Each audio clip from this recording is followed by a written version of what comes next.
All right. Welcome to Fast Break Breakfast, NBA podcast. My name is Keith Parrish, and I'm here once again with my buddy through the miracle of computer phone. I'm here with Dave DeFore. Dave, how are you doing? Pretty good. Considering we're just needlessly ruining our lives with this time change. So, but yeah, you waking up too early? You falling asleep too early? It sucks. It sucks. You know what, man? We've had headlights on tractors for a very long time. We haven't had like early morning markets in a really long time. Like this is like an outdated practice. Most of the world doesn't do it. It's silly. They were going to get rid of it, and then for no good reason didn't. There is no argument. So there's some argument that like they don't want it to be dark outside while the kids are waiting for the bus, which is legitimate, especially with the way drivers have basically given up looking for pedestrians in the world. Yeah. So like I feel that, but also the problem is, so in Nashville, we're on like the easternmost part of the central time zone. Right. Like all these kids, a lot of them, because of, America's, the downfall of the family and two working parents. There's not a stay-at-home parent all the time. Anyways, a lot of kids, you're in like after-school clubs until 4:15. Yeah. It gets dark at 4:15 in Nashville. It's insane. Well, Keith, this is why I'm for a universal 24-hour clock instead of time zones, and each community adjusts to their own schedule. There'd be no way. How do we know when to watch the Wizards games? It's on at 1700 for everyone. What about today, Dave? Wow. Look at how I solved that problem. It's 1700 for everyone in the world. You wanting to apply your military values to everything. Same time for everyone. Weird. What about today when all the games start? It would be so difficult Dave, for you are you to know aware that the games 20 start at 15-minute intervals today? Yes. Every team plays 15-minute intervals. I work every night now, Keith. So, okay. Yeah. So I am acutely aware of how many games there are and the start times. This is insane. Are you guys on the Athletics Daily NBA show? Are you guys doing election wrap-up coverage on Tuesday since there's no games? No. Actually, you know what's nice is, this is the nice thing. Like this podcast being tied to the games and like what's happening every day is actually really fun for me. Yeah. Because that's what I care about. And so there's no games, so it's a night off. There you go. How about that? I get to just I got this really fun GP racing game on the Switch. Oh, yeah, because that's your Tuesday night plans. Well, during basketball season, I read a lot of books during the day because I do have I'm lucky to have time during the day, and so like when I'm working out, I like to read a book. But after I record, I kind of get up for that, and I like to wind down, right? Yeah, and so I've been playing this game called Retro Bowl, which is kind of like a take on Tecmo Bowl. Very fun game. Okay. Very fun game. It's like $1 on your phone. Same people made this like racing game. It's pretty good. Yeah, very fun. I don't know what my Tuesday plans are going to be. I guess my wife and I are like, we've already made, we've talked about it. Watch CNN. We're like, what do we want to do? It's like, I guess we're going to try to watch like the new Kristen Bell show on Netflix. I unpaused my Netflix for the month. So I guess maybe we'll do that. There's a lot to talk about NBA wise. Yes, I guess we can. I guess we can get into it now. Only thing to talk about. I mean, listen, we don't talk about politics. Although Donald Trump did go to Wisconsin to campaign in Milwaukee, and while there insulted Giannis Antetokounmpo, it's a bold strategy. He did. It's a bold. Well, he questioned his the legitimacy of his Greek nationality. Again, that's a bold move. But let's see what happens. Amazing. Let's start with our breakfast. We do our breakfast, then we'll get into the show. Dave, are you still eating I'm just pumpkin? paying attention to nothing. Yeah, just oatmeal? had some delicious oatmeal. You're in a rut, man. No. Okay. I'm actually, listen, I have had also had like a variation of lentil soup every single day for like the last 3 weeks. Yeah, like for lunch. Is it soup weather out there? I feel like soup, it has to be a little. I mean, with the time change, when it gets dark at 4:30, okay, it's soup weather. I eat soup in August, man. I'm a soup guy. I like soup. Depends on, like I like hot soups, like spicy soups, like Thai soups are great. Yeah, amazing. But I'm on a lentil kick right now. That's not a rut. That's like a kick. I ate just some very basic scrambled eggs. Nothing even in it. Just salt and pepper. Just nothing. Yeah. Egg, salt, pepper. Done. Wow. Good. Yeah. Didn't have any. Did we talk about how I've kind of accidentally stopped eating meat? That's what happened. Yeah. Yeah. No, we have. But I felt my body craving the eggs. I think I'm kicking against the Halloween candy. It's Halloween candy overload over here. Gosh. I mean, with the kids that they get, a ton of candy. I don't even touch their candy. I don't do the garbage bag. Like, is it still like that? Because we don't do garbage bag. Yeah. No, they've got some reusable bags. Also, we have too many reusable bags. What do you do with those? Do you throw them away? How do you recycle reusable bags? We have like 50. You use them in the grocery store. No, what I'm saying, I don't need 50 grocery store bags.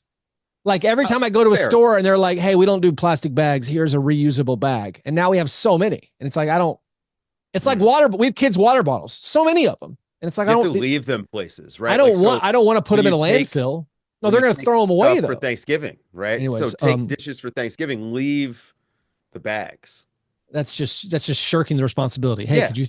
It's like Goodwill. Like we have all our clothes we're bringing to Goodwill. Are you saying that the reusable bags are more of a scourge on the planet than the plastic bags that they were meant to replace? I'm not saying more of a scourge. I'm saying now we have a new issue. See, this is like bringing in rabbits, and then bringing in cats to kill rabbits. Yeah, and then all of a sudden you've got a wild cat problem.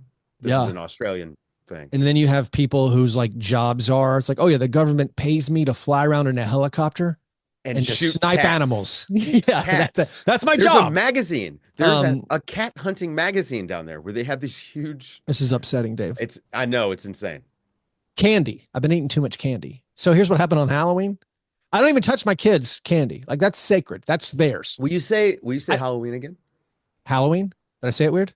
Well, it kind of sounds like that Tim Burton movie, the way you're saying it. I don't know. Halloween? The syllable emphasis is kind of it's interesting. Halloween? How do you say it? Halloween. It's almost like, I don't know. Halloween. There was like you had a little thing to it. Anyway, sorry. It's fine. We have so much leftover candy because the kids in the neighborhood who came around trick-or-treating didn't really take that much. First of all, I bought way too much. I did that on purpose because I love candy. What kind of candy? Great candy. All my favorites. Okay. I'm not. So you're got doing all my this. favorites. You've done this. Sour Patch. Your first rodeo. Nerds. Man. Skittles. Now, with the Sour Patch, do you Starbursts. Go with the little guys, or do you do the straws? Did the giant Sour Patch. They're just one giant dude. Little Sour Patch Kid. They're awesome. And an individual wrapped thing. We did a bunch of different kinds of nerds. The big, amazing nerds, the normal traditional nerds. And then I'm like, listen, not everybody is just a fruit sour candy person. I'm doing your Snickers, your Reese's Pieces. I'm doing like, I did it all. Like, I'm buying name brand candy and I'm buying the stuff I like in case it doesn't get eaten. So we sit the bowl out on the front porch. It was raining. This is the big issue. It was raining for Halloween in Nashville. Not too hard, but enough to make it annoying. So instead of like putting the bowl at the street, which is what we basically have done in our neighborhood since COVID, and it like Halloween has been this big social event. There's tons of foot traffic. It's amazing. It's great. Yeah. This year it was raining, so foot traffic way down. Had to put the bowl up on the porch so it wouldn't get wet. Mm-hmm. I leave with the kids, like me and the wife. We don't. That's why it's on the bowl. We're not there. Yeah, we want to go out, whole family, and have fun, see the neighbors, and hang out. They don't even. I'm leaving half of the good stuff inside still.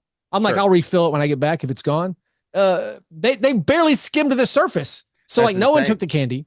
Do kids not like candy as much anymore? No, they do. I just think the foot traffic was so down. Also, our street kind of sucked this year. Oh. And I feel like the social contract a little bit broken. Did the kids age out?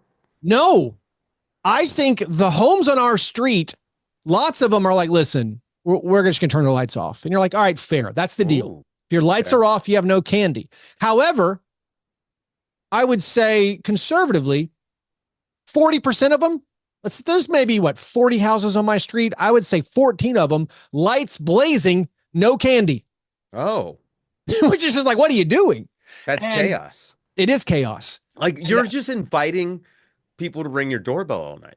Right. And so when we got down to the end of our street and there was more people, I'm like, hey, our street's terrible. I don't know what's going on, but there's only like 12 houses open for business. It's wild. And this is where it also got kind of annoying. On our street, there are something like 8 homes that have been constructed in the past year or two, and they are gigantic. I'm talking just barn behemoth or no, just house.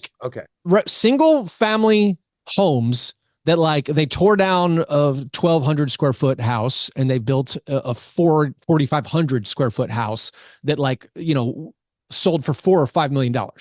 And it's it's madness. And every one of these houses, I guess they're programmed to have their lights on around the clock. Nobody home.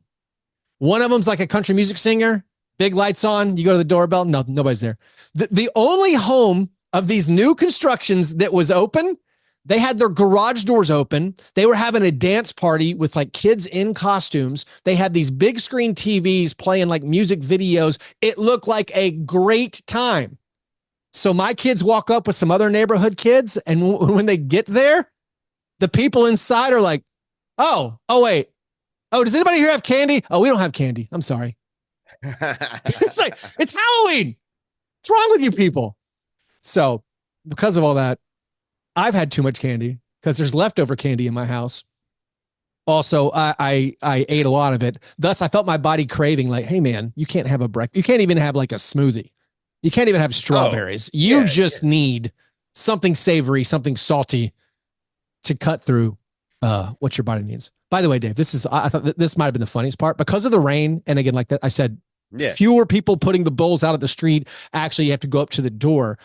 Turns out my children, who are 7 and 9, not 7 and 10, like I said on one episode, my kids who are 7 and 9 don't know how to knock on doors or ring doorbells because they've never done it. We don't have a doorbell at our house. Oh, wow. No, it's like, all right, yeah, just go knock on the door. Go ring that doorbell. And the first knock on the door, my 9-year-old, he never knocked on a door? Never knocked on a door. We weren't out canvassing for Kamala. I don't know. No, he hasn't knocked on a door. He went to the door and he kind of pressed his palm flat on the door. And I was like, oh, son, I failed you. Oh, I was man. You make a fist. You make a fist. You knock, knock, knock. My daughter can throw a football, but not my son. Knock, knock, knock on the door. That's how you knock on a door. And then I'm like, a doorbell's that button right there. Press that. And one of them made a loud noise. It was one of the Ring doorbells. Yeah. And he stepped back 4 feet. It was hilarious. I'm like, that's our fault. That we keep finding things we failed you as children. Frozen cavemen children. That just not. We don't knock on doors anymore. You go to somebody's house, they come out and greet you. The door's open. You just go inside. They get an alert when you pull up, right? Yeah. Or they're like, Keith's phone. You've been texting him the whole way. Keith's phone has joined your Wi-Fi. You're they get that alert, or whatever. Oh, man. So it turns out my kids don't know how to knock on doors. Had never rung doorbells before. So I guess good experience. Anyways, amazing. That was our breakfast. After our breakfast, we moved to our breakfast in bed apologies. This is my chance to make right what I might have gotten wrong on a previous episode. And it is frequently, and it will be this episode, it's frequently the first time we talk about the NBA, the topic of the show. My apology. It's a doozy. Last episode, I was talking about a Timberwolves game that I said occurred on Sunday last week. That game actually occurred on Saturday, and there were numerous iTunes reviews claiming the entire show was ruined. So I wanted to get that joke off about Mike Conley and Joe Ingles being the oldest players in the NBA because they're 1,000. They're still 1,000. Oh, my God. Good Lord. You put that in my brain, too. And speaking of unfrozen cavemen. That next night, and it was just like, man, you can't unsee how slow those two guys are. Has Rob Dillingham played yet? I'm not even sure he's gotten a minute. Yeah. But anyways, I was wrong. That game, I said I missed it when I was at a soccer game. No, it was the day before. So that was some incorrect information that I gave you. So I'm sorry there. Now let's get to the real meat of the show. In the last week, I think we've had a little bit of leveling off for some teams, but honestly, I will say a lot of my initial impressions, I still feel pretty solid about. I think the teams where you're like, oh, they're actually competitive. The only place I might have been wrong, and this can go straight into our steak and eggs best thing. The only thing I was slightly wrong, initial impression, I thought the Wizards were an absolute joke. The Wizards are kind of fun. And my steak and eggs best thing is that Bilal Coulibaly is incredible. Yeah. And maybe one of the reasons our initial reaction of the Wizards turned out to be false is because Kyle Kuzma got hurt. Kyle Kuzma getting hurt is destroying the Wizards' tanking plans because that means more minutes for Bilal Coulibaly. And like I just said, he's amazing. Right now, Coulibaly's averaging 20 points per game, making 60% of his field goals. He's making almost half of his three-point attempts. The guy's awesome. They're rolling out these super young starting lineups. They got that Keyshawn George, who's fun. Sarr has been not awful. Yeah, Sarr does stuff. All of a sudden, Jordan Poole looks a little more settled down. Well, it helps. Honestly, I think it helps Jordan Poole that you've got some finishers out there. Yeah. And so, I don't know, man. He seems to be a little bit, this is like that thing where every couple years, every 3 years, remember DJ Augustine would have a good season every other season? Okay. Maybe Jordan Poole is a good season every third season. You know what I mean? He has the season, next year, he's not going to look like an NBA player. Yeah. But this year, man, the Wizards should trade him. I mean, maybe it's just a product of the fact that they played the Hawks twice. And the Hawks were banged up too. I mean, technically the Hawks are the only team the Wizards have beaten. Sure. The Wizards lost to the Miami Heat in Mexico City. I think that game was on Saturday, but I don't want to plant my flag and get it wrong again. But the Wizards having won 2 games already and just Coulibaly for the season being so impressive. He looks great. Yeah, I'm really impressed with what he's done so far. And by the way, into the show, we're going to talk about my power rankings, talk about my tiers. I'll tell you right now, the Wizards have moved out of the lowest tier. Oh, promoted them. The lowest tier was bad without honor. They're just bad, baby. They're just bad. Congratulations. Wow. Congratulations, Washington Wizards. Now no one needs to stick around for that. I could use a little bit worse play from Bub Carrington and Johnny Davis because they're the backbone of my negative fantasy team, which is struggling right now. Bub Carrington is actually really good. Again, the Wizards kind of have some guys. Kind of fun. Kind of fun guys, man. I like how Bub has a delightfully fun DC? name. You should go cover the Wizards. Yeah, I'm going to go cover the Wizards. Yeah. I like, it gets dark really early out there. I do not miss that. I like how Bub has a fun name and also a fun appearance because he's got the bigger hair. What's not to love about that? Anyways, Dave, what's your steak and eggs best thing? What's the best thing you saw in the last week? Wolves Nuggets Friday night. Woo! Was awesome. Yeah. The Wolves are. I mean, it's really funny that the Wolves just sort of. I mean, they won that game, and obviously the Nuggets kind of they lost that game at the end, and no Jamal Murray. But I don't know it's a little bit of the Nuggets and the Bucks that I feel this way about, but they've almost lost the mystique. Remember how they felt like a locomotive for a little bit, where it was just hey, Denver, you got Jokic, y'all are gonna win 55 games. Yeah, doesn't feel like that anymore. No. And this game was sort of, to me, it was it was a pretty good example of it, right? No depth for the Nuggets whatsoever. Jokic trying to do everything and wasn't enough. So that was a fun game. That was a game of the year so far for me, at least. That was been probably the most fun. Well, it was an unbelievably entertaining game. And this always impresses me where I'm you would think it wouldn't matter where a game was broadcast.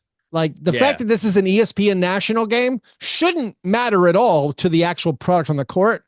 Right. And it always seems like these games turn out kind of amazing a lot of the times. The Timberwolves were beating up the Nuggets. Then all of a sudden the Nuggets stomped them in the fourth quarter, took that big lead, and then they blew it down the stretch. And somehow the Timberwolves escaped with that victory. By the way, I looked it up. Rob Dillingham has played 3 minutes this year. I did not see him. He got in during one game, and I don't know what to do with the Timberwolves right now. I mean, the Nuggets, we spent a lot of time last episode being this team is awful.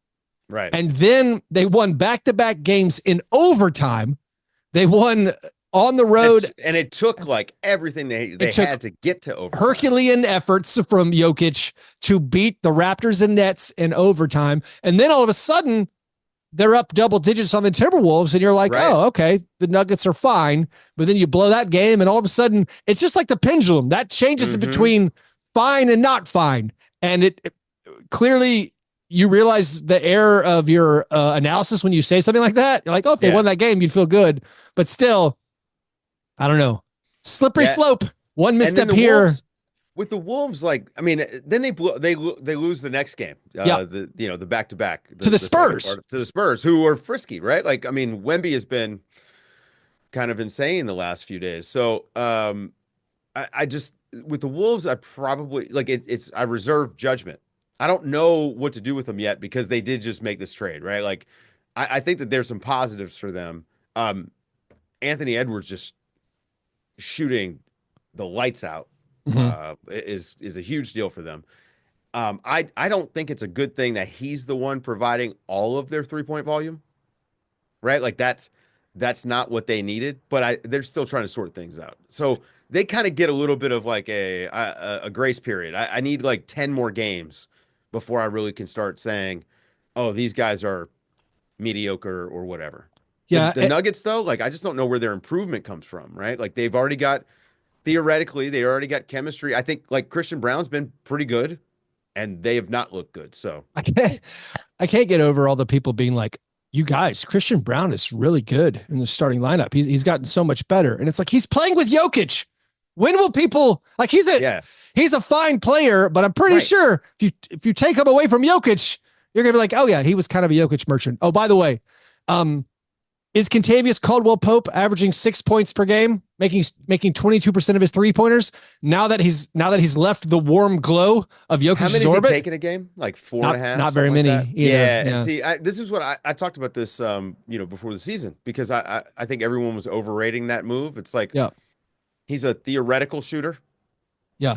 You know, but he's small, like he's kind of skinny. So like, who's he guard when you get to playoff time? And where the shots come from. Whereas in Denver, that's not an issue, right? Like, perfect role player for them. Whereas whatever Orlando needed, they had Gary Harris at home already, right? Like, I just didn't understand why you needed another Gary Harris. Gary Harris hasn't scored in maybe the last 90 minutes of playing time. What about KCP? Play. Yeah. You know what I mean? Like, kudos to me for calling that one with KCP. And if you're a Nuggets fan, you can be like, all right, yeah, that's why we didn't pay him $20 million a season. Yeah. He would have been good for you guys. He would have been good for you guys. I'm pretty sure. Going back to the Timberwolves. So Mike Conley shooting 26% for the season so far. I think he'll get better. I think he'll round back into shape. They need to somehow find a way to get, I think, DiVincenzo more shots. Yeah, he's looking more like the reserve that he was before last season on the Knicks. Going to the Nuggets, they run a lineup with it's Edwards, DiVincenzo, McDaniels, Naz Reid, and Gobert, and that actually I think is going to wind up closing a lot of games for them. Again, getting all of your 3-point volume from the guy that has the ball in his hands all the time, it sounds good.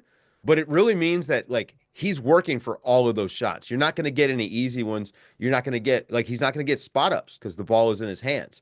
Like, we're seeing that a little bit with Shea, right? Like, Shea is struggling a little bit to hit these threes, and his volume's way up. And theoretically, if he hits, it's a game changer. And that's what's happening for Minnesota right now. But it's a little bit of fool's gold because it's propping up bad offense because he's making so many shots. That's not sustainable. So I think they got, like you said, they got to find a way to get DiVincenzo more shots. Like, he needs to be up like 8 or 9 a game. Looking at the Nuggets and their free agent acquisitions this offseason, right now, Dario Saric and Russell Westbrook are a combined 25% on their field goal attempts this season. Speaking again also of the Magic, talked about KCP. Of course, the big story with the Magic is Paolo Banchero is hurt. And now with him gone for maybe 2 months, that's a tough situation as they try to gin up enough offense without Banchero. They have their draft pick? They do, yeah. Well, But hey, you can't. There's no reason to tank because the Bulls are the 5 seed. So I think you can stay within reach of the Bulls. Also, you can't out tank the teams that are tanking. I mean, what is Utah even doing? Are they showing up? Are they forfeiting games? Like, what the heck is happening? You say you can't out tank the teams that are tanking. You mean in the Eastern Conference, you can't catch the Bucks and Sixers, right? Who are in last in the East? The Bucks, exactly the way we predicted. The Bucks do not have their own pick. The Bucks owe their pick unprotected to the Pelicans. What if the Pelicans get Cooper Flag from the Milwaukee Bucks pick? Bucks are 1-5. Dave, the Cavs are 7-0. They look awesome. Donovan Mitchell with a couple of defenders behind him instead of just one. They haven't even changed necessarily their formula or their rotations. No. Their players from last season. They're doing the double big. They're playing Mobley and Allen. They're using Dean Wade at the 3 and/or Karis LeVert. Yeah. Karis LeVert is a guy who I would say years ago, not a big fan of, but he's become just this weird glue guy. He's not shooting the ball like he used to. No. For me, it's like he shot the ball too much. It was about getting his. Now he's unbelievably efficient. I mean, his shooting numbers are going to come down, but he has become a low usage shooter. He's just setting guys up and playing defense, and it's all working. Donovan Mitchell hit the first game winner of his career. Yeah. That. By the way, that was an amazing game. Great game. Bucks. Saturday night was outrageous for the basketball. You had that Timber. Or was it Friday? I'm lost Friday. Again. Yeah, whichever one. So we had that Nuggets Timberwolves game that was amazing. Then there was a night where it was you had and Cavs Bucks was Saturday night. Cavs Bucks was Saturday. So Damian Lillard coming off one of his worst career performances. More on that in the awards segment of the program. He had 4 points against the Grizzlies. Then I think he had 41. He made 10 3-pointers against the Cavaliers. He hits the go-ahead shot and maybe 12 seconds left, but then Donovan Mitchell lost control of the basketball twice and then ends up hitting the game winner. So the Cavaliers are 7. The thing with the Cavs, the Cavs won 48 games last year? Yeah, they won a lot. They had so many injuries. Yeah. And even when Darius Garland was out there last year, there was times where he just didn't look right. And I think that maybe, we can say there's a coaching bump. I don't know. I don't know if we can or not, for real. We haven't seen enough. I think this is just these guys are healthy, and this is year 3. So you've got so much more chemistry, and then you know my belief about basketball, man. The longer guys get to play together, the better they're going to be. And I think that we're kind of seeing that too. These guys are comfortable with each other. They've had a really good schedule, I think, for them to start out, right? They've matched up well with even some of the good teams. Yeah, they've had a lot of good teams, I would say. Yeah. They've beaten good teams. But good teams that they match up with perfectly right now, and they're catching them at interesting times. They play the Lakers early on when the Lakers are still trying to figure out, what does our team look like? Our backcourt's not great. They haven't made any trades. I actually think that this is a really great start for them. Obviously, they're 7-0, but man, I mean, they looked pretty good. I mean, if they're the 2 seed, would that shock you when we got to playoff time? No, not well. I mean, I think I picked them to be 4th in the regular season before the season started, and just based on the drop off of the Sixers and Bucks, teams that I think were going to be in consideration for regular season standings. The Pacers have not been good, and that's a team I thought was going to be good in the East. Meanwhile, the Knicks are it's taken a while, but I think you made a good point, and it was something I was thinking about. Just there is a benefit to continuity. Yeah, probably at the start of the season when everyone knows their role. Yep. And they're banking wins, right? This is not Mikal Bridges and Karl Anthony Towns and Jalen Brunson being like, do I shoot this time? Yeah, they're banking wins because they know what they're doing. I mean, Evan Mobley is playing amazingly well. Well, he's been better. And that's actually, I think, why they look so much better. But the pecking order has been established there already, right? Everyone kind of knows, hey, this is your job. So I don't know. They've been great, though. It's a lot of fun. Let's move to the opposite of our steak and eggs best thing. That's our cream of wheat worst thing. There are a lot of actually legitimately bad stories. We like to always at least I always say the cream of wheat worst thing is not normally an actual bad thing. Here's some actual bad things going on right now. Just to acknowledge them. Beyond Paolo Banchero being hurt. You have Isaiah Jackson of the Pacers tearing his Achilles. Now they've lost 2 big men to Achilles tears. You have Jackson Hayes, who's being investigated for domestic violence because video surfaced, which is also just another disgusting reminder that like domestic violence, basically they only care about it when there's a video. Greg Popovich is undergoing some kind of health situation right now. There was an update that says that he's okay, but he needs to rest. So something happened over the weekend. Yeah, but there was an update this morning, like right before we started. But as far as our non-serious worst things, Dave, what's your cream of wheat worst thing? Look, man, it's the first week in November. Why are we talking about fixing the All-Star game? That's February talk, guys. Like, are you? I just don't understand. Why are we shotgunning our topics for the season already? Like out of a fire hose. Like, this doesn't make any sense, man. Look, I do not care. No one cares about the All-Star game. Sucks because it's an All-Star game. It's inherent. Have these guys play flag football, have them do a home run derby or something like that. The skills competition, I think, is a lot of fun. Folks are going to point to what the WNBA had last year with this very, very unique circumstance for them to have, number one, this rising tide of popularity, which had everyone tune in, but number two, the Olympics. And having the snubs play the Olympic team is an amazing hook. But we can't have that in the NBA. Like it's a quarter of the league is international. And you could do USA versus the world, but that's not going to make these guys care. We've tried that before. Making them care about the All-Star game is not good. Make them care about the regular season. Stick to that. Don't waste my time in November trying to fix something that is one thing. Like I just don't. Who cares? We're talking about this because Obama brought it up to Tyrese Halliburton on a podcast, right? Is that? But then now it's like Steph Curry. People asking Adam Silver. I mean, look. Number one, it's not 2009. Is Obama? Why is Barack Obama talking about basketball? Is Obama campaigning on changing the All-Star game? Because I think that could swing some votes. I don't know. Is he campaigning? Does he want to replace Adam Silver? That'd be interesting. I mean, Adam. I don't know. I think I'm good. Yeah, they do need to somehow convince the players that it's okay to try in the All-Star game. But Here you are, Dave. You're playing into it. This is like you quote tweeting the tweet you hate. You're giving it more traffic. Now we're talking about it. Well, sure, but I had to come up with something. Okay, fine. All right. Dave, here, this is more in your wheelhouse. Wait, let me tell you, I've just been having such an enjoyable start to the season. It's been a great start to the season. It was hard for me to think of like something that wasn't actually bad. Bad. How about plenty. Like Joel Embiid, having to. Like, let's run through some of these teams real quick before I do my worst things. I think we're actually legitimately worried about the Bucks. Oh yeah.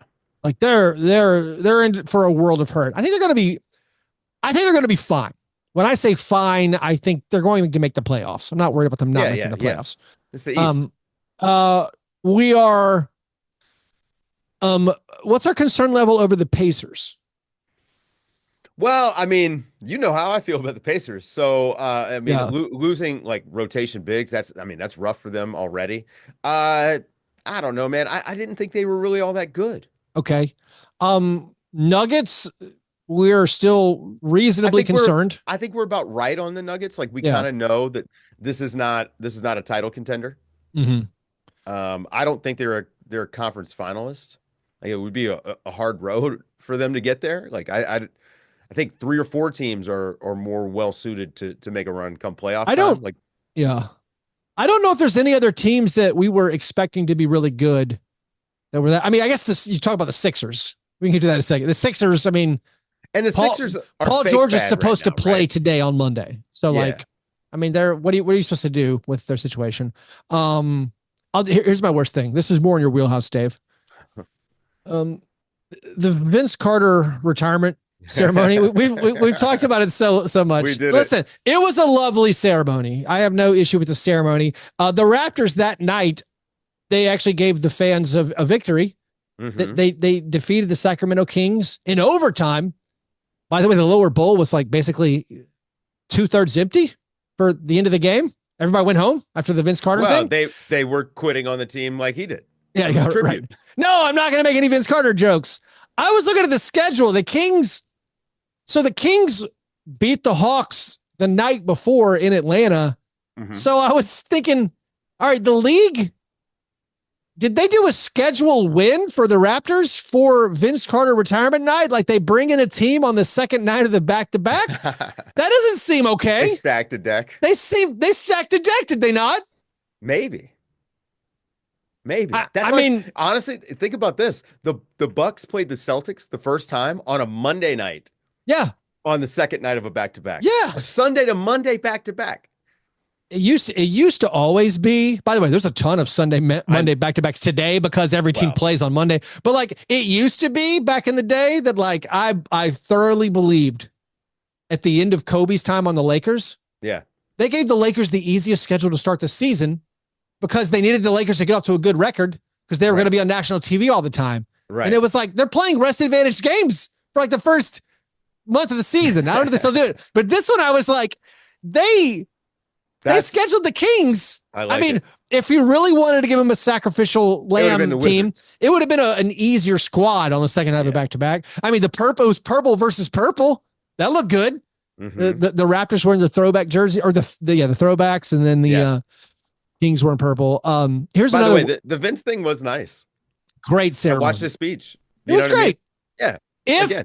our position has been consistent, if he had not publicly quit on the team, and that was like a huge thing that happened in the NBA, fine. Of course, his time on the Raptors is absolutely deserving of everything they said nice about him. Here's another worst thing. The Jacques watch is not going very well, Dave. I know.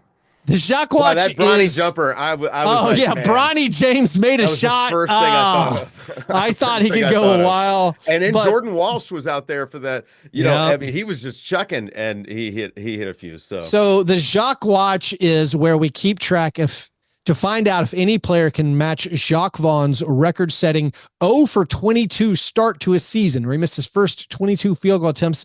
Right now, again, barren wasteland. The worst we have 3 players that are tied at 0 for 4. Now, the good news, one of those players is someone I identified on the Jacques Watch last week. Yuki Kawamura is 0 for 4. And all jumpers? Of course, all jumpers. And I still think we got a great shot here. Yuki, of course, is 5'8". The Grizzlies might have signed him just for social media impressions and jersey sales. Dave, the whole time my guy D'Anthony Melton was on the Grizzlies, they never had a D'Anthony Melton jersey in any of the styles I wanted for sale. And like never. Got Yuki in every. There is already I'm getting Instagram ads for buy a Yuki Kawamura jersey. Is he a Jordan athlete? Like is he a Jordan shoe guy? I don't think he has a shoe deal that I know of in the States. Also, the Grizzlies posted a YouTube video of like Yuki preseason assist highlights. I think it's their most viewed video in like 3 years. Good marketing. It's good. I would take a Yuki Grizzlies jersey. It's a fun one. I mean, the only one you ever see out in public outside of, people that like you, Keith, is you see the Mike Bibby. Yeah. That's the Marshall's special. He is wearing the old Jonas Valanciunas number, so you can just take your old Valanciunas jerseys and just make it a Kawamura. Yes. On the back. I need that the Japanese character version. Yeah. Now we're talking. Give me the alt.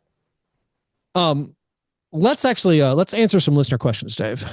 This is the croissant questioner. Yes. Are you going to finish that croissant? All right, Magnus, the question master, wants to know. Knock yourself out. Or at least he writes. Joel Embiid suspension for touching/shoving the a-hole reporter.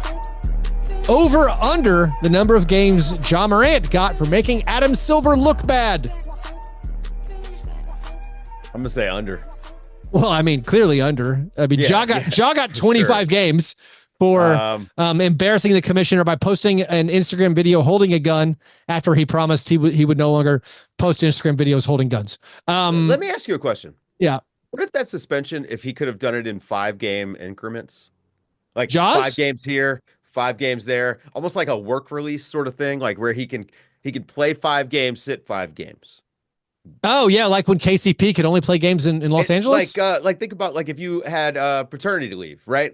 You can pick and choose when you use those days. You have to use them, but well, no, you got to pick and choose. I think your plan would be perfect for Embiid. Is that what you're saying? Right. Yeah, that's what I'm saying. Yeah, that would, like if he can do it in 3-game spurts, 40-game suspension, and then he just, hey, So- I served a suspension tonight. So Joel Embiid, if you're living under a rock, Joel Embiid shoved a Phillies reporter. I mean, a Philadelphia reporter, A columnist, by the way, columnist super important to know, who This is wrote not a some guy who goes to offensive the things games. about Joel Embiid, and then Honestly, weird things. Like, it's important to point out that this is a weird way to think about people who put a basketball through a hoop for a living. I'm sorry. Be an adult. You cover sports for a living, bro. Be an adult. So Embiid had words for him after this offensive thing, insensitive thing that was written about him and his family. And then apparently there was a physical altercation where there at least was a shove by Joel Embiid. Apparently the Sixers security asked the reporters not to mention this, which is funny. But then Joel Embiid said, say whatever you want. I don't give a bleep. So like Embiid wanted this out there. Did he self-censor like that? Yeah, he did. That would have been amazing. No. What do we think is the league going to do anything? Because I would say they have to. Yeah, they have to. Yeah, they have to. So right, like I mean, it's I don't know. I think he probably gets like 5 games. Okay. Yeah, obviously it's like inappropriate. Like you can't do that. Period. Yeah. I don't know. And I understand it. I totally get it. And I probably wouldn't have handled it as well as Joel Embiid did, to be honest with you. So, it is what it is. It sucks, man. Like it really sucks. Like I feel bad for Joel Embiid. This guy, like he's got an issue with his knee, like a real problem. Now, the thing we got to get into at some point, Keith, is like these guys who are broken. And I don't say that like lightly, but physically kind of broken. Yeah. They used to retire, but now they don't because there's so much money and it's all guaranteed. So, and their star, right? Like their name has so much monetary value. And so like, and I'm not even saying that he should retire. I think it's great that we're able to extend careers. It's just the criticism that these guys are getting hit with. This is all like Brave New World stuff. Like we're in a whole different ball game because like think about Brandon Roy. What if he had been a guy who was like, oh, might play tomorrow. Oh yeah. Every year. If he was always questionable. Right. Like, but instead we talk about, hey, think about what he could have been. Well, so with Embiid, I think it's a little bit different than what you're saying because like the last time we saw Embiid, he was as best player dominant in the world, maybe. Well, yeah, like on a per minute basis, the best scorer the game has ever seen. And I do think back in the day, you had players who would just fight through the injuries, and when they'd show up, that they would give you what they could. They weren't even being paid as much. So like, no, I don't think anyone's asking Embiid to even retire. Oh no. The issues, that's not what I mean. Okay. I just mean the way that we approach the injury stuff now, like it's just so different because you have so many of these guys who are chronically injured. It's weird where I think it becomes weird with Embiid specifically when people pretend like there aren't injury issues. And I would feel like they did that. Him playing in the Olympics pretended like there weren't Embiid issues. The team got in trouble. The Sixers got fined as an organization, not for breaking the PPP, our player participation policy. Right. Because he's hurt. Like people, like I'm not a person who doesn't believe that, like, I've never believed that Kawhi Leonard is not hurt. Kawhi Leonard is hurt. That's why he can't play. Joel Embiid is hurt. That's why he can't play. The problem became that the Sixers pretended like he was not hurt. Right. And they went into the season. We did our over-unders, and it's like the Sixers are at 51 wins. Well, and that's really what it is. And it's about gambling. Over-unders. Yeah. And it's like your FanDuel partner is like, well, you didn't say that he wasn't going to start the season. Yeah. And now they own the broadcast too. And now that FanDuel owns the broadcast, are you ready for FanDuel to void everyone's Sixers under bet? Because like, who's going to stop them? Right. Who's going to stop the casinos from being like, or the online sports books from being like, we changed this. We changed this. Basically, I saw this for the first time. Actually, I'm not going to name the service, but like I saw for the first time, they're like, your bet might not be paid out due to injury, which is not a thing. Right. Like I use what if unfortunately you try to do that in fantasy football. Unfortunately, I traded for and used Chris Olave on Sunday. Chris Olave got hospitalized due to a hard hit. I hope he's okay, but like that's just that's just how it is. That's now. The game. Now that casinos are like, yeah, we might not pay out. We might not honor your under if a guy gets hurt. I don't know what they do league wide. I think clearly whenever you have a situation where it's like, oh, that reporter was talking about Embiid's dead brother and his child. And like, that's personal and that's weird. Distasteful and weird. And also personal again. Yeah, like we understand his job. So and like you're writing about, you know what I mean? Like it's just, I think the fact the stature of the player matters. And in Embiid's case, I think it matters in a way where he will not be punished as much. I think if it was a less important player to a team, he'd be punished more. I think if it was a player with a history of either off-court stuff or even on-court antics. Is Daniel House still in Philly? Like, can they suspend him for this? if Draymond Green shoved a reporter, now I think we should be talking about a jaw level 25 game thing, but I don't know. I mean, I would guess it's going to be like two. I'm going to say 2 games. Honestly, I just hope it's done. That's it. I feel it sucks, man. It sucks. Let's do another question. David Smith asks, since 1972, the highest win percentage between head-to-head matches between conferences was a 63% winning percentage in favor of the West, with a record of 266 and 154. He doesn't say what year that was, but the best record ever, a 63.3% win percentage West against East. As of the writing of this question, the win percentage between West against the East is 63.6%. Could this year break the record in East versus West disparity? Sure. I mean, the West is better than the East, I think, top to bottom. And then when you think about the fact that like the Bucks do not look as good, right? Yep. Orlando just lost Paolo. Yep. I think like the East is a little bit worse even than we thought coming in. So yeah, well, why not? Well, I look at it more as 13 teams in the West seem competitive. Right. The Pelicans are just really struggling with injuries, so they're very, very up and down.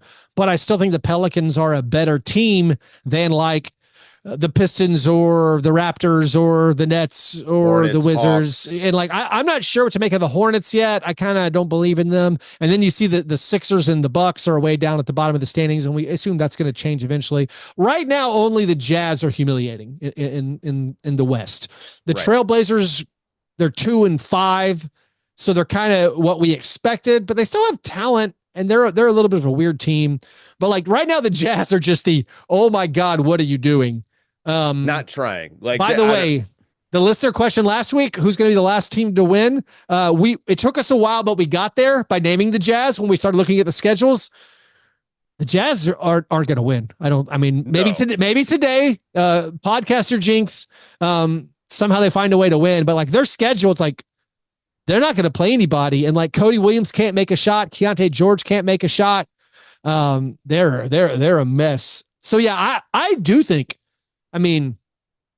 you absolutely could see the West set their all-time winning percentage record against the Eastern Conference. So thanks for the question, David. Thanks for the question, Magnus. All of you out there, thanks for your Patreon support. If you want to join our support, do that at patreon.com/fastbreakbreakfast. If you join up over there, you can join our Slack channel. You can also get access to the bonus episode I released on Saturday, answering even more of your listener questions. So support the show, patreon.com/fastbreakbreakfast. All right, Dave. It is now time for the awards segment of the program. The International Stackhouse of Pancakes Award, given each week to the worst performance in a box score. Before we get to the nominees, there are many honorable mentions and one special honorable mention. Dave, there were so many horrific shooting performances this week. Well, some people are chucking. Some people are chucking, but get this. Kyle Anderson, honorable mention, 0 for 9. But Kyle Anderson, of course, one of my favorite NBA players. In this game where Kyle Anderson was 0 for 9, he had 5 steals. This was the 34th game in NBA history where a player had at least 5 steals and scored 1 point or less. Wow. This was, Dave, 0 for 9, 5 steals. That's the 4th most attempts without a make for a player in a game where they recorded at least 5 steals. Now, Dave, I'd like to read you some very important box scores that I uncovered. These are the 3 games in NBA history where a player missed or attempted more than Kyle Anderson number of shots. So we're talking 0 for 10 and higher, but also recorded 5 steals. These box scores are amazing. In 2005, Andre Miller went 0 for 10 on his field goal attempts, but had 10 points, 10 rebounds, 9 assists, 6 steals, and a block. Wow. It's like Michael Carter Williams. That's like Michael Carter Williams' first game ever. Yeah. No, that's a great reminder that Andre Miller was one of the coolest players ever. Oh, yeah. Andre Miller's amazing. He had a near triple-double with 6 steals in a game he missed all his field goal attempts. That's amazing. I miss Andre Miller. Incredible. 2 years ago, Dave, Russell Westbrook, when he was on the Lakers, he had a game where he missed all 11 of his field goal attempts, also had 2 points, 4 assists, and 5 steals. Not nearly as exciting as the Andre Miller box score. But listen to this. In 1981, somebody named Ray Williams of the New Jersey Nets, this guy missed all 15 of his field goal attempts. 0 for 15. He had 5 points, 6 rebounds, 6 assists, and 8 turnovers. This fellow went 0 for 15 with 8 turnovers. That is outstanding. What are your thoughts, Dave? That's amazing. That's incredible. 43 years ago. Yeah. That guy was ahead of his time. That's special. 8 turnovers in a game? Can NBA Films find us the footage of this game? Like, was he, I don't know. Was he a post guy? What position did he play? Let's find out. Has to be a guard, many shots with misses. Post guys are at least going to get a tip in or a putback or something.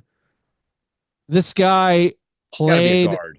Yeah, 6'3". Yeah. Born. Oh my gosh. I will now read the Basketball Reference list of nicknames for Ray Williams, who once had a game where he missed all 15 of his field goal attempts and had 8 turnovers. They call him Sugar? Crazy Eddie.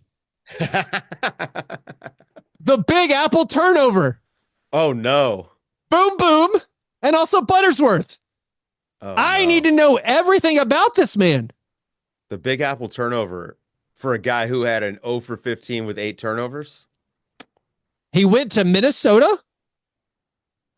Oh, he's the brother of Gus Williams. Huh. That's at least a player I'm aware of.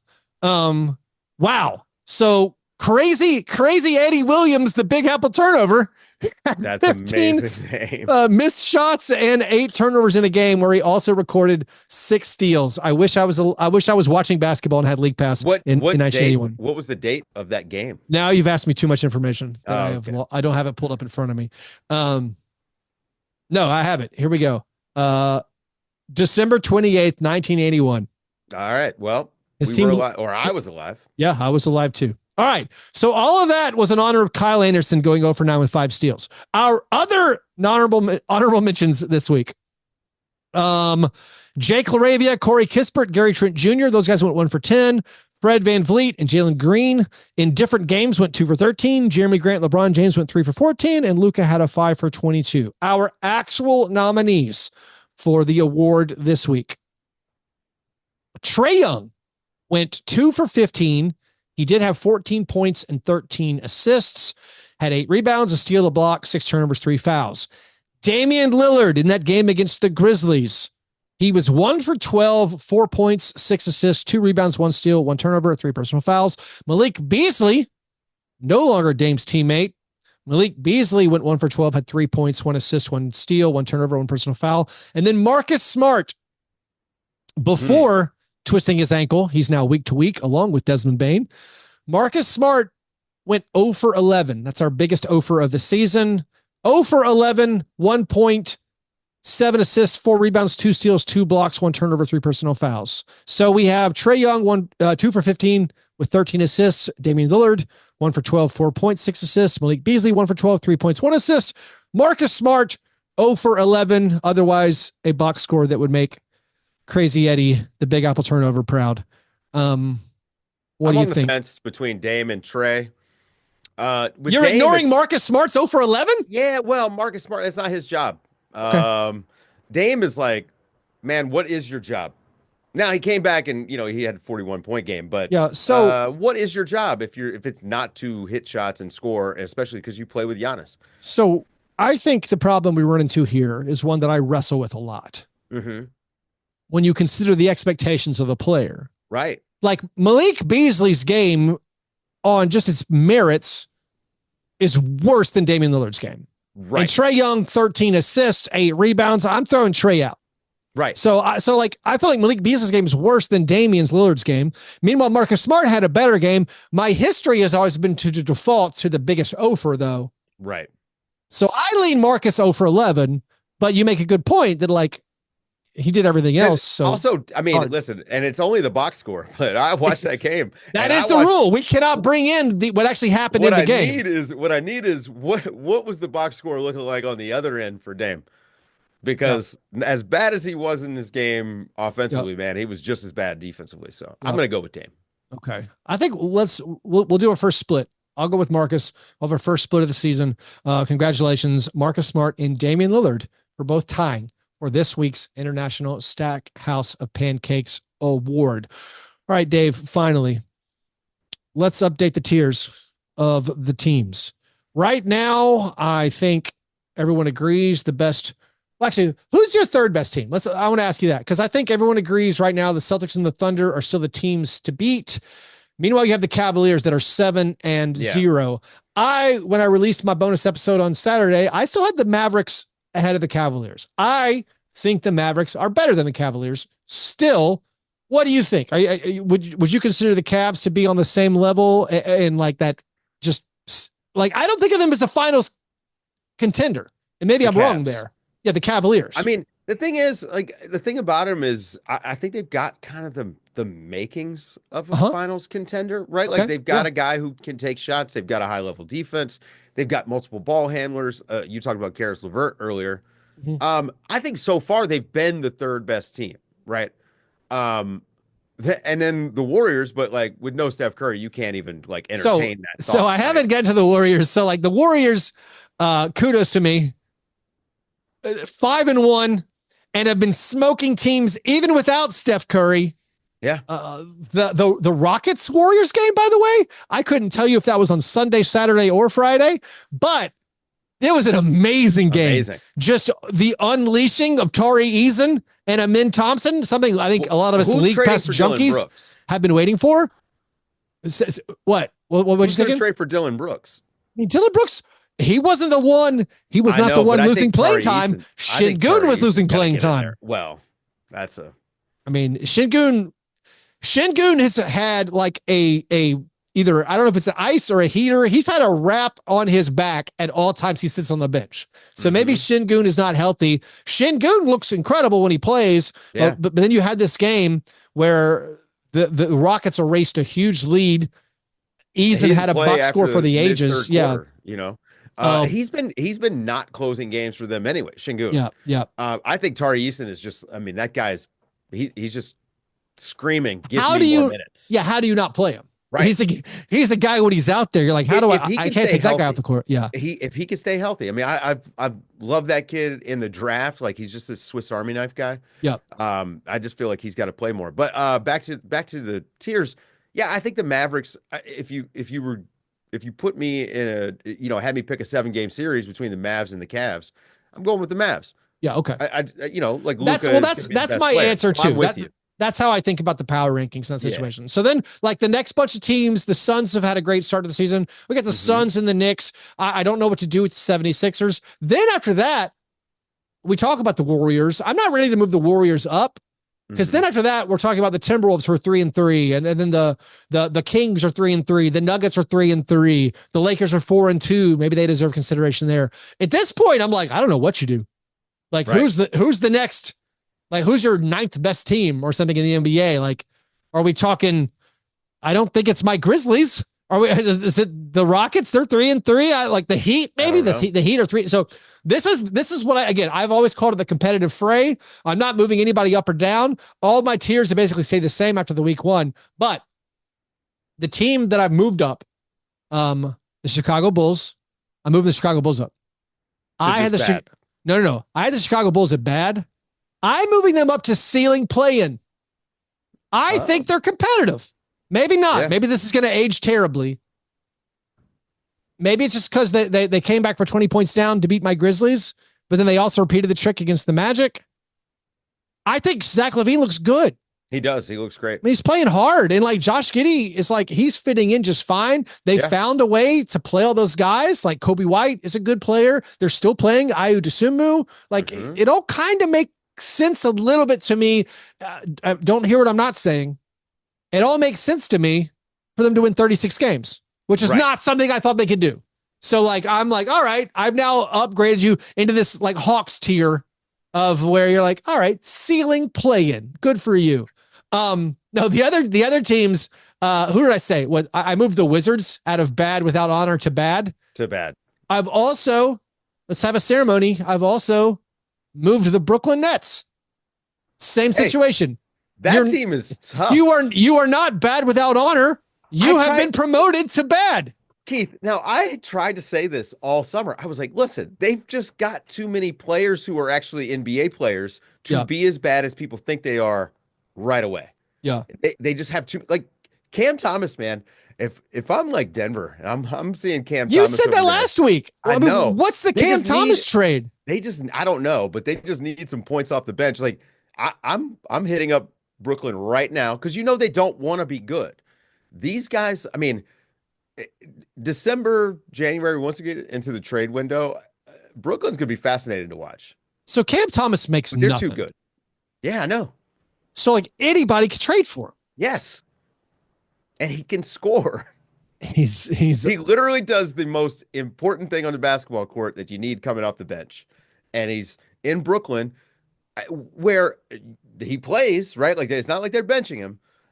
But they don't want to win, right? So I hope someone gets him. So they ended up losing on Sunday. They blew a lead to the Pistons. The Pistons got their second win of the season.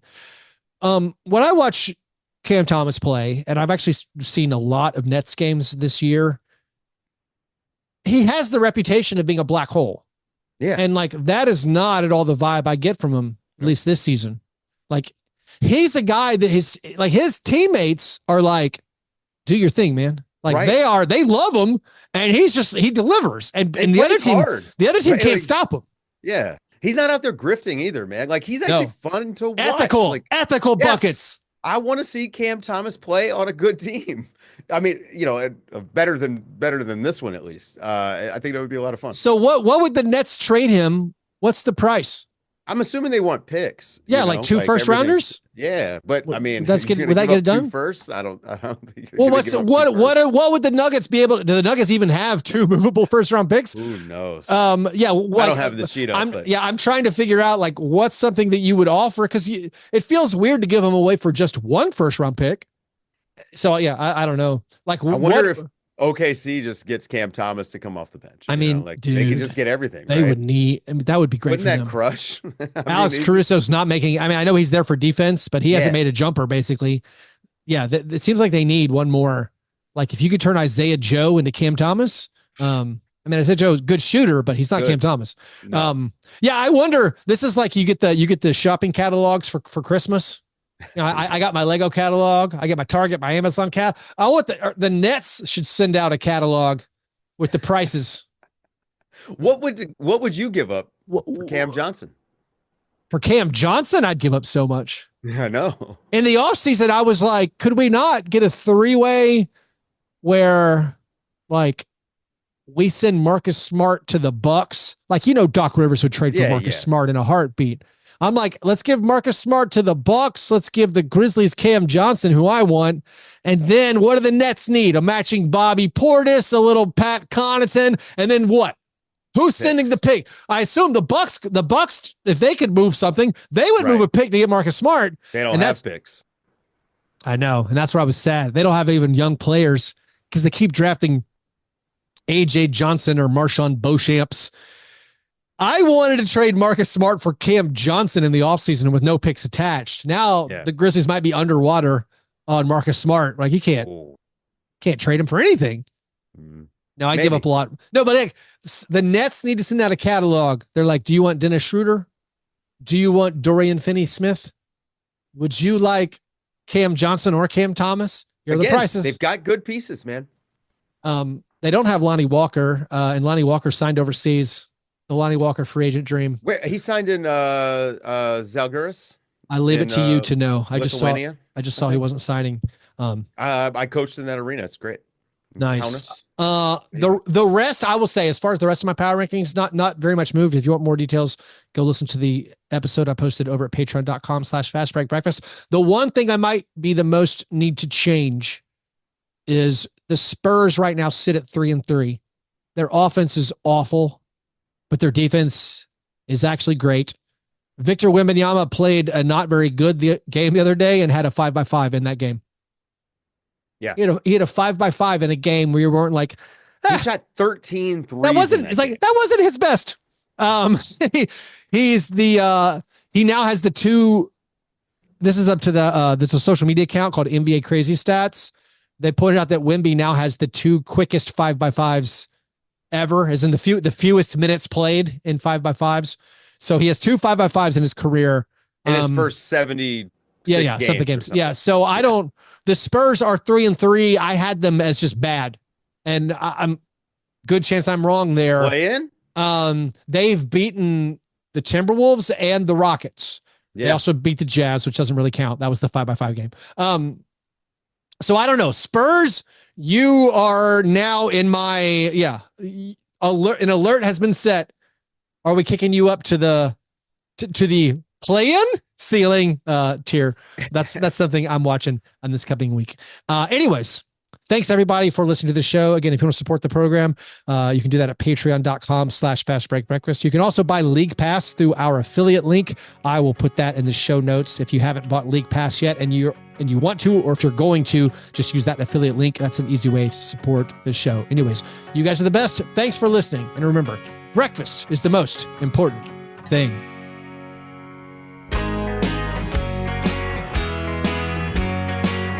Yeah, never apologize for being G&G. Fastbreak break, man. You understand? I will remember.